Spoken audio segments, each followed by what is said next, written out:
गौड़ी कबीर जी की नाल रलाए लिखिया महला पंजवा। ऐसो अचरज देखियो कबीर, दद कै भोले बिरोले नीर। रहाओ हरि अंगूरी गदहा चरै, नित उठ हासै ही गए मरै। माता भैसा अम्हा जाए, कुद कुद चरै रसातल पाए। कहो कबीर परगट भई खेड़, ले ले को चूघै नित भेड़। राम रमत मत परगटी आई, कह कबीर गुर सोझी पाई। राम रमत मत परगटी आई, कह कबीर गुर सोझी पाई। वाहिगुरु जी का खालसा, वाहिगुरु जी की फतेह। सत्संगियों, कबीर दास जी का ये शब्द गौड़ी राग में श्री गुरु ग्रंथ साहब जी महाराज में 326वें अंग पर शोभायमान है। इस शब्द का सिरलेख है गौड़ी कबीर जी की नाल रलाए लिखिया महला पंजवा। सत्संगियों, गुरुओं ने गुरु ग्रंथ साहब जी में गुरुओं के और भक्तों के वाणियों के बारे अपनी ओर से भी शब्द रचे हैं, लेकिन केवल एक ही ऐसा ये शब्द है जिसमें भगत की वाणी के साथ एक पद, एक पंक्ति गुरुओं ने लगाई है, गुरु ने लगाई है, गुरु अर्जन देव जी महाराज ने। इसीलिए सिरलेख लिखा है गौड़ी कबीर जी की नाल रलाए लिखिया महला पंजवा। बाकी सारे जो अतिरिक्त शब्द गुरुओं ने लगाए हैं गुरुओं की वाणी के बारे या भक्तों की वाणी के बारे, वो अलग से रखे गए हैं। केवल ये एक ही ऐसा शब्द है जिसमें शब्द के साथ ही पंक्ति गुरु महाराज ने लगाई है। इस शब्द में कबीर दास जी ने मनुष्य के व्यवहार का विवरण दिया है, इसे दर्शाया है, लेकिन इसके निवारण के रूप में उन्होंने कोई अपना विचार नहीं रखा। इसको देखते हुए गुरु अर्जन देव जी महाराज ने इस शब्द के आखिरी पद में दो पंक्तियां लगाई हैं जो इस प्रकार हैं। राम रमत मत परगटी आई, कहो कबीर गुर सोझी पाई। यहां महाराज ने ऐसा करते समय लेखक का नाम कबीर ही रखा है, क्योंकि ये कबीर दास जी का शब्द है। लेकिन सिरलेख में यह दर्शा दिया है कि गुरु ने इस शब्द के साथ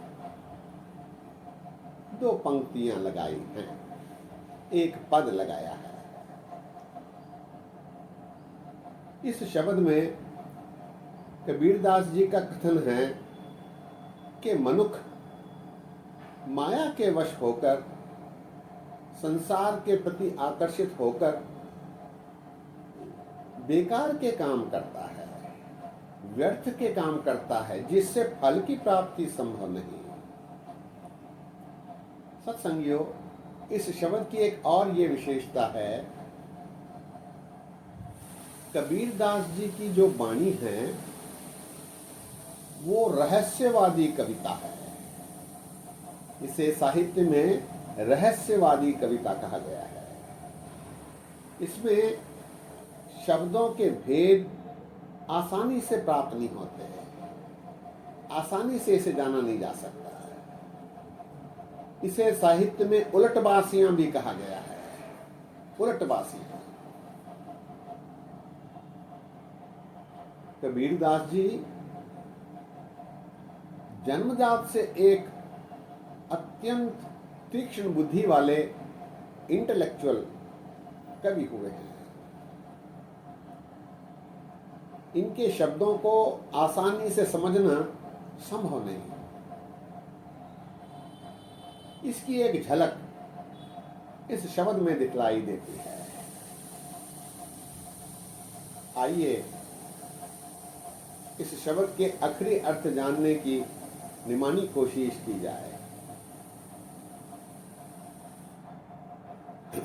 कबीरदास जी कह रहे हैं, ऐसो अचरज देखियो कबीर, दहद के भोले बिरोले नीर। मैंने संसार में ऐसा आश्चर्यजनक वातावरण देखा है, अचरज से भरा, जिसमें मनुष्य बेकार के कामों में उलझा हुआ है। जैसे दध के भोले बिरोला नीर। दध कहते हैं दही को। ये भोला मनुष्य दही समझकर पानी में मधानी चला रहा है, पानी बिलो रहा है, और इस परिणाम से वो अवगत नहीं, जानू नहीं कि पानी से मक्खन की प्राप्ति नहीं हो पाएगी। दही बिलोया जाता है तो उससे मक्खन प्राप्त होता है। पानी बिलोने पर मक्खन की प्राप्ति नहीं हो सकती। इसी प्रकार मनुष्य इस संसार में माया के वश होकर अपनी मत के अनुसार चलकर पानी में मधानी चला रहा है, पानी बिलो रहा है और उसे दही समझ रहा है। परिणाम से वो अवगत नहीं। दध के भोले, ये भोला मनुष्य, बिरौले नी, पानी बिलो रहा है। ऐसो अचरज देखियो कबीर, दध के भोले बिरोले नीर। रहाओ हरी अंगूरी गदहा चरै, नित उठ हासै ही गए मरै। ये मनुष्य गधे के समान हरी अंगूरी, अंगूरी कहते हैं घास को, चर रहा है और ये समझता है कि ये सही कर रहा है। हरी अंगूरी गदहा चरे, बेकार की वस्तुओं में वो उलझता है, उसका उपयोग करता है। हरी अंगूरी गदहा चरे, नित उठ हासे ही गए मरे। यहीं तक बाकी नहीं, यहीं तक पूरा नहीं, बल्कि उस पर वो अट्ठहास भी करता है कि मैंने सत्ता प्राप्त कर ली है, मैंने राज प्राप्त कर लिया है, मैंने धन प्राप्त कर लिया है, मैं करोड़पति बन गया हूँ, मैं प्रधान बन गया हूँ, मैं मंत्री संतरी बन गया हूँ, मैं धनवान बन गया हूँ, मैं बलिष्ठ बन गया हूँ, मेरा सम्मान हो रहा है। उस पर अट्ठहास करता है। नित उठ हासय ही गए मरे। जैसे गधा चरने के बाद हींगता रहता है, उसी प्रकार मनुष्य भी अपने वैभव की प्रदर्शनी करता रहता है, बड़े बड़े समारोह आयोजित करता है जिसमें वो अपना गुणगान करवाता है।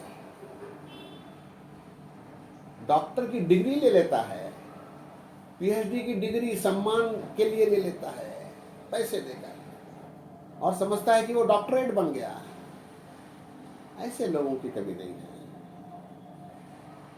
कबीरदास जी कहते हैं, हरि अंगूरी गधा चरे, नित उठ हासय ही गए मरे। इस प्रकार गधा चरने के बाद हींगता रहता है, मनुष्य उसकी तरह अट्ठहास करता है, अपनी प्रशंसा करवाता है, अपने वैभव को दिखलाने के लिए बड़े बड़े समारोह आयोजित करता है। हरि अंगूरी गधा चरे, नित उठ हासय ही गए मरे। सत्संगियों, दास का यह प्रयत्न है कि आज के परिवेश में मनुष्य कैसी गतिविधि कर रहा है, इसका भी निर्देशन किया जाए। आगे कबीरदास जी कहते हैं, माता भैंसा अमुहा जाए। जिस प्रकार मस्ता हुआ भैंसा, खुलगा, सांड अमुहा जाए। अमुहा अर्थात बेलगाम। जो भैंसा होता है, संडा होता है, वो बेलगाम इधर उधर कूदता रहता है। उसको उस पर कोई लगाम नहीं होती, वो अनायास ही कूदता रहता है, नाचता रहता है, क्योंकि वो मस्ता हुआ होता है। इसी प्रकार मनुष्य भी संसारी वस्तुओं को प्राप्त कर मस्त हो जाता है और कूदता रहता है। कबीरदास जी कहते हैं, कूद कूद चरे रसातल जाए। जिस प्रकार भैंसा मस्त होकर कूदता रहता है, उसी प्रकार मनुष्य भी वैभव प्राप्ति करके, भौतिक वैभव प्राप्त करके कूदता रहता है, मस्ता रहता है, मस्ता हुआ रहता है, और उसकी परिणति होती है रसातल पाए। रसातल से अर्थ है नरक। ऐसा करने पर मनुष्य को प्रभु की प्रशंसा, प्रभु की कृपा प्राप्त नहीं होती और उसे रसातल जाना पड़ता है। रसातल पाए, माता भैंसा अमहा जाए। माता अर्थात मस्ता हुआ। माता भैंसा अमहा जाए, कुद कुद चरे रसातल पाए। अंत में उसे नरक की ही प्राप्ति होती है, क्योंकि उसने प्रभु भक्ति नहीं की, प्रभु के बताए आचरण का अनुसरण नहीं किया। आगे कबीरदास जी कहते हैं, कहो कबीर परगट भई खेड़, ले ले को चूग है नित भेड़। कबीरदास जी कहते हैं, ऐसी परिस्थिति उसकी खुल जाती है, उसकी खेड़ प्रकट हो जाती है, क्योंकि वो अपने विकारों को मन के द्वारा चुगता रहता है। यहाँ ले ले को चूग है नित भेड़। भेड़ अर्थात मनुष्य का मन से वो विकारों को चुगता रहता है। ले ले को चूग है नित भेड़। मन विकारों को चुगता रहता है, चूसता रहता है, विकारों को ही गले लगाता रहता है। ले ले को चूग है नित भेड़। इससे उसकी खेड़ प्रकट हो जाती है, उसका जो निर्णय है वो प्रकट हो जाता है। यहां तक कबीरदास जी ने अपने विचार रखे, लेकिन इसके निवारण के लिए कोई संदेश, कोई उपदेश कबीरदास जी ने नहीं दिया। उसको पूरा करते हुए गुरु अर्जन देव जी महाराज जी ने 2 पंक्तियां नीचे रखी हैं। राम रमत मत परगटी आई, कह कबीर गुर सोझी पाई। राम में रमने से, प्रभु में विलीन होने से, प्रभु भक्ति करने से फिर मत प्रगट होती है, सुमत प्रगट होती है। और ये किस प्रकार होता है? कह कबीर गुर सोझी पाई, गुर कृपा ते से जन जागे, जिना हरि मन वसया बोल है अमृत बाणी। मन धोवो शब्द लागो, हर स्यों रहो चित्त लाए। गुरु के सानिध्य में जाने पर गुरु कृपा करके उपदेश देकर प्रभु से मिलवा देते हैं। उसकी मत प्रकट हो जाती है, उसकी मत सुमत हो जाती है, कुमत से सुमत में परिवर्तित हो जाती है। ऐसा गुरु अर्जन देव जी महाराज ने इस शब्द के अंतिम 2 पंक्तियों में दर्शाया है। शब्द एक बार फिर, गौड़ी कबीर जी की नाल रलाए लिखिया महला पंजवा,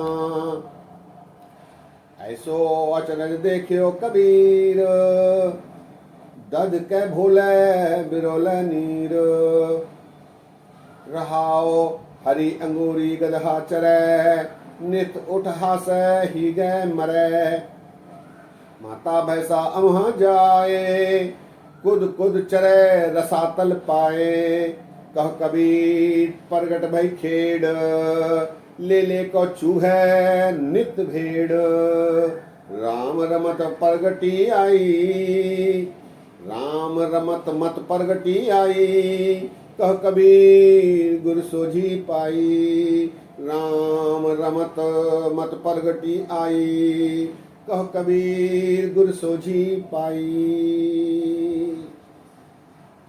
सत्संगियों, कबीर दास जी ने तात्कालीन समय में जो प्रचलित उदाहरण थे उनका प्रदर्शन करते हुए, उन्हें दिखलाते हुए मनुष्य की अवस्था का रेखा चित्र खींचा है।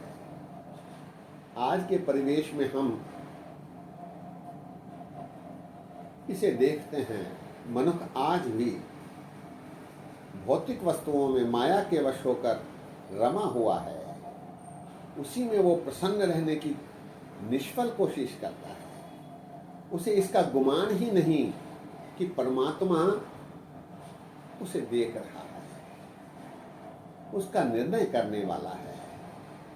इससे अधिकांश मनुष्य अनभिज्ञ हैं। वो जानते ही नहीं कि वो कैसे काम कर रहे हैं।